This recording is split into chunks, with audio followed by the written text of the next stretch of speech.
partir daquelas premissas, seguindo aquelas regras, a conclusão que você chegar vai ser verdadeira. A gente pode ter conclusões verdadeiras partindo de premissas falsas. É uma ferramenta fantástica para você que valoriza a verdade. Você já parou para pensar sobre lógica? Eu sou o professor Rony Pasquim e o que eu faço aqui é te convidar para passar alguns poucos minutos pensando em algo que eu considero importante ou interessante.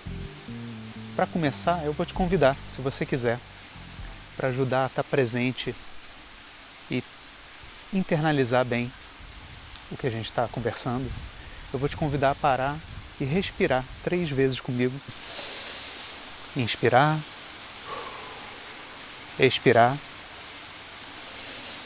Quando você inspirar, você pode perceber se tem algum cheiro interessante, se você está sentindo, percebendo a sua roupa, se você está ouvindo coisas. Quando você expira, o som dessa expiração, algum gosto talvez na sua boca. Mais uma vez, inspirar e expirar. Simplesmente ajuda você a prestar mais atenção e estar presente aqui naquele momento. Eu gostava muito quando era criança de um seriado de televisão, você já deve ter visto ou ouvido falar, chamado Jornada nas Estrelas, ou Star Trek. Nesse seriado, o meu personagem favorito disparado era o Sr. Spock, interpretado pelo saudoso Leonard Nimoy.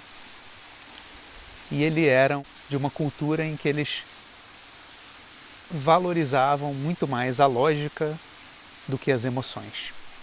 E eu não vou entrar num valor aqui de lógica é superior à emoção, ou razão é superior à emoção.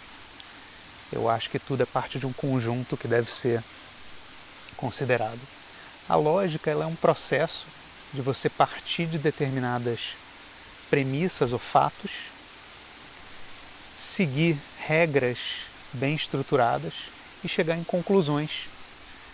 É um processo indutivo que você, a partir daquelas premissas, seguindo aquelas regras, a conclusão que você chegar vai ser verdadeira.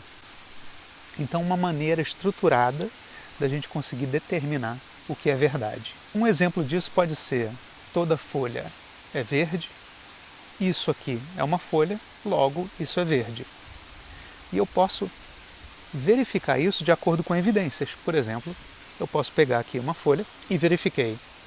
Realmente, ela é verde, ela é uma folha, então me parece que as minhas premissas de toda folha é verde e que isso aqui é uma folha são verdade. E que a conclusão é verdadeira, isso aqui é uma folha. Então, aparentemente está tudo correto. Só que uma ferramenta poderosa da lógica é justamente a capacidade da gente poder ver as evidências e verificar contradições. Por exemplo, se eu tenho uma outra folha que não seja verde, eu posso falar, tem algo errado. A minha conclusão não é verdade. Eu tenho aqui uma evidência, eu tenho uma folha, que é uma folha, mas ela é amarela. Então, o que estava errado? Alguma coisa no meu raciocínio lógico, no meu processo indutivo, ou nas minhas premissas? No caso, eu falei, isso aqui é uma folha, nesse caso também é verdade, isso aqui é uma folha, e toda folha é verde. Nesse caso não é verdade, né? Nem toda folha é verde. A folha pode ser verde, pode ser amarela, pode até ser vermelha, pode ter pedaços de outra cor. Então as minhas premissas estavam incorretas. Essa falseabilidade é até mais importante em muitos sentidos para determinar o que é verdade ou não do que a verificação ou a corroboração das conclusões que a gente chegou. No processo científico moderno, e isso foi muito influenciado pelo Karl Popper, um filósofo do século XX, a refutabilidade ou a falseabilidade é uma parte essencial. Se eu não souber como seria possível refutar uma conclusão, a validade de todo aquele processo que eu usei para chegar naquela conclusão pode ser questionada, porque você não tem como verificar. É importante também a gente entender que a gente pode ter conclusões verdadeiras partindo de premissas falsas ou usando processos inválidos para chegar naquela conclusão. Eu poderia olhar um relógio e ver, agora é meio-dia. E realmente pode ser meio-dia. Eu posso estar vendo aquela hora ao meio-dia, então está correto. Eu estou assumindo, a minha premissa é que aquele relógio marca as horas, então parece que está tudo correto. Se aquele relógio tivesse quebrado e marcando 12 horas sempre, como é que eu poderia testar isso se ao pôr do sol eu olhasse o relógio e visse que estava marcando 12 horas, eu imediatamente saberia que aquele relógio está quebrado.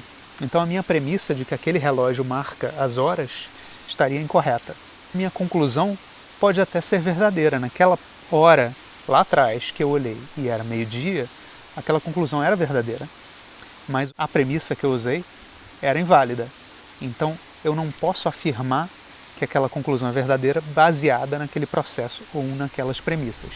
A lógica e esse raciocínio é uma ferramenta fantástica para você que, imagino, valoriza a verdade ou quer saber interpretar a realidade de acordo com regras válidas, para você examinar e estar sempre podendo reexaminar aquilo que você acredita, aquilo que você considera, aquilo que você usa de premissas para outras coisas. É importante a gente estar sempre disposto a verificar as contradições naquilo que a gente percebe, acredita, acha, e examinar se aquilo realmente parece que está valendo ou se aquilo pode ter vindo de conclusões erradas, a partir de premissas erradas ou a partir de um processo indutivo de raciocínio que não seja correto. Como professor, eu vou passar um dever de casa, você pode fazer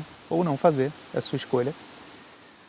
Mas se você nunca olhou, pesquisa um pouco sobre lógica, sobre as regras da lógica. Tem muito vídeo bacana na internet, tem muita página bacana explicando sobre isso. Falácias lógicas são um assunto bem interessante também. E se você já estudou bastante disso, também é interessante olhar um pouquinho sobre Karl Popper, o filósofo austríaco que eu mencionei, e falando em falácias, sobre a falácia do cisne negro, também é uma coisa bem interessante para entender essa coisa da falseabilidade. Eu vou interromper a nossa programação normal para um pedido de desculpa. Eu não posso deixar de fazer uma coisa nesse vídeo. Eu esqueci quando eu estava gravando. É o seguinte: vida longa e próspera, e eu falo com você em breve.